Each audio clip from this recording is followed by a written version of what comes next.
énergie stockée dans un condensateur. Le montage suivant se compose d'un générateur de force électromotrice E égale 10 watts, d'un condensateur de capacité C, d'un conducteur ohmique de résistance R. Enfin, l'interrupteur K à T égale à 0. 1. Établir l'équation différentielle vérifiée par la tension EC de T aux bornes du condensateur. 2. EC de T égale A fois 1 moins expo moins alpha fois T est solution de l'équation différentielle. Préciser les constantes A et alpha. 3. Montrer que l'expression d'une énergie électrique emmagasinée dans le condensateur EE à la date T égale EE max fois 1 moins expo moins alpha fois T, le saut au carré, avec E max est égal à 1 demi fois C fois E au carré. 4. On donne la courbe qui représente les variations de l'énergie électrique emmagasinée dans le condensateur en fonction du temps. A. Déterminer graphiquement la valeur de temps. B. Déduire la valeur de la capacité C et la valeur de R. 1. L'équation différentielle vérifiée par la tension UC de T au bord du condensateur. L'équation différentielle vérifiée par la tension UC. Le schéma du circuit, je nomme ce point A, ce point B, ce point 1 et c'est le même point 1 car il y a un fil. On a représenté les tensions UR et UC en convention récepteur. En convention récepteur, la flèche qui représente la tension et la flèche qui représente le sens du courant en des sens opposés. On applique la loi d'additivité des tensions. U A N est égal à U A B plus U B M. La tension E A M, c'est E. U A B, c'est U R. U B M, c'est U C. E est égal à U R. D'après la loi d'Ohm, c'est R fois I avec la convention récepteur plus UC. Et en convention récepteur, I est égal à C DUC sur DT. Je remplace ici. Donc E est égal à R fois C DUC sur DT plus UC.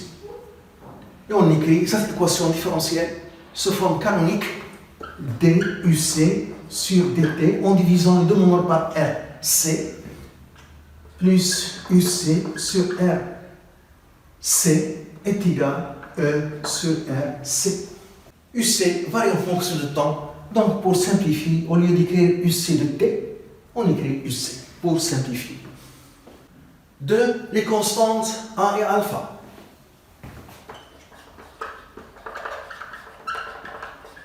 Les constantes A et alpha. On a donné la solution UC de T est égal à fois 1 moins expo moins alpha fois T. Je dérive et je remplace la dérivée et UC par leur expression. DUC sur DT est égal à fois alpha expo moins alpha fois T. On aura donc A alpha expo moins alpha T plus 1 sur RC fois UC qui est A fois 1 moins expo moins alpha fois T est égal à E sur RC. Je factorise par A expo. Donc A expo moins alpha fois T. Facteur de alpha plus,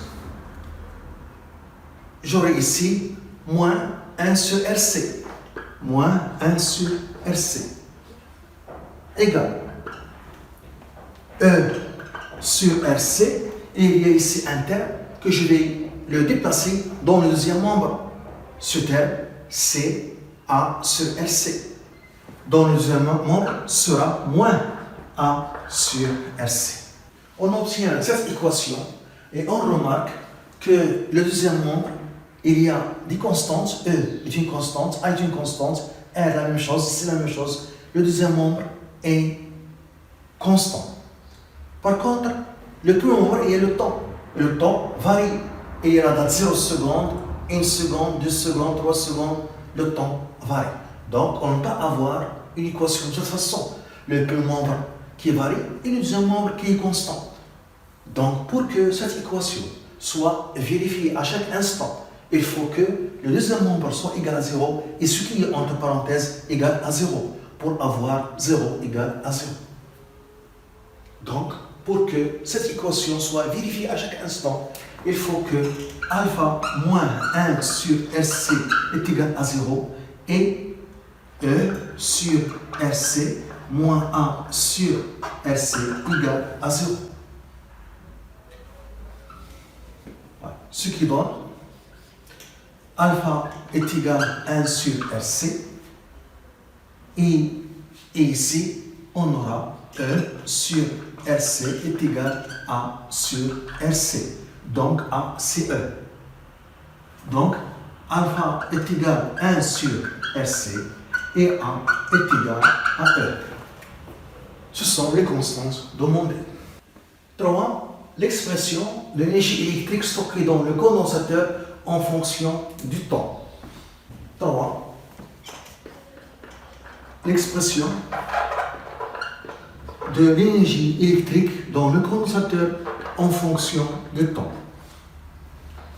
On a EE, l'énergie stockée dans le condensateur, est égale à 1 demi C fois UC au carré à la date T.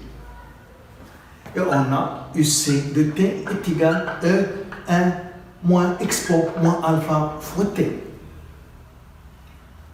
Et je remplace ici. Donc, l'énergie stockée dans le condensateur à la date T est égale à 1 demi C fois E au carré fois 1 moins expo moins alpha fois T, le tout au carré. On pose l'énergie électrique maximale stockée, EE max, est égale à 1 demi C fois E au carré. Et par suite, EE à la date T est égal à EE max fois 1 moins expo moins alpha fois T, le tout au carré. C'est l'expression de l'énergie électrique stockée dans le condensateur en fonction du temps. Et on a donné dans les données la courbe qui représente cette fonction. 4A, la valeur de la constante de temps tau. 4A, la valeur de la constante de temps tau. On va déterminer tau graphiquement en calculant l'énergie électrique stockée dans le condensateur à la date T égale tau. On a EE à la date T est égal à EE max fois 1 moins expo moins alpha fois T, le tout au carré. Et on a la relation alpha est égal à 1 sur RC qui est égal à 1 sur tau. Tau est égal à R fois C.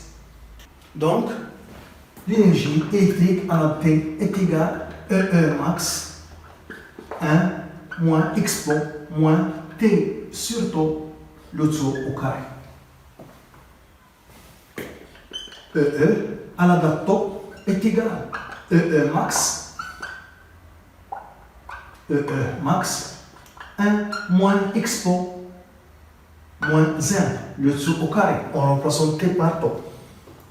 Et 1 moins expo moins 1, c'est 0,63.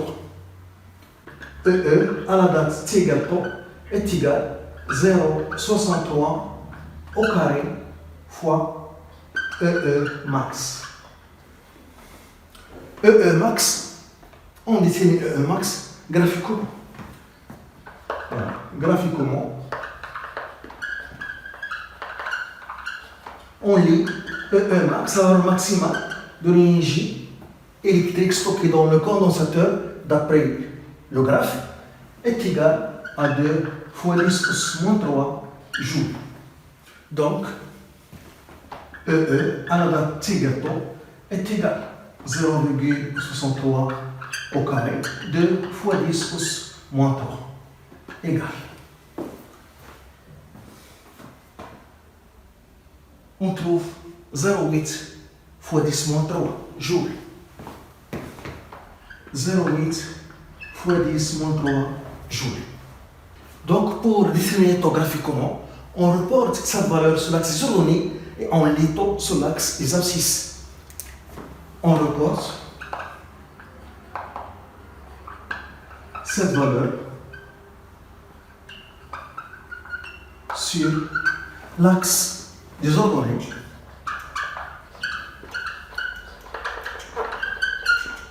et on lit tout sur l'axe des abscisses.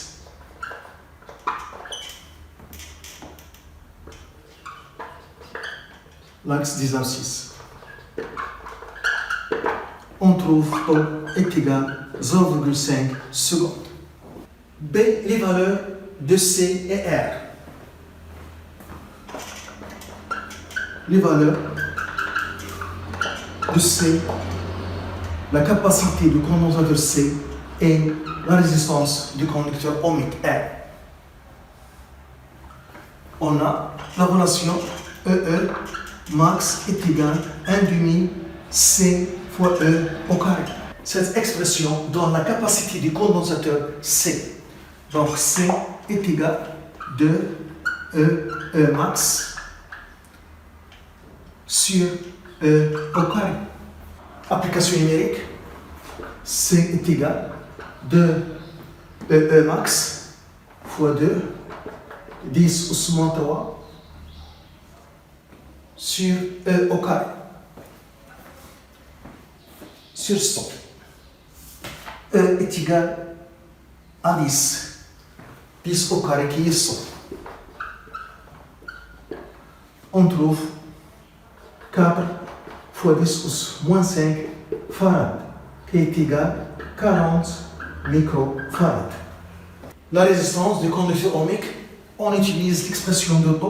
On a la relation τ est égal à R fois C. Donc R est égal à τ sur C.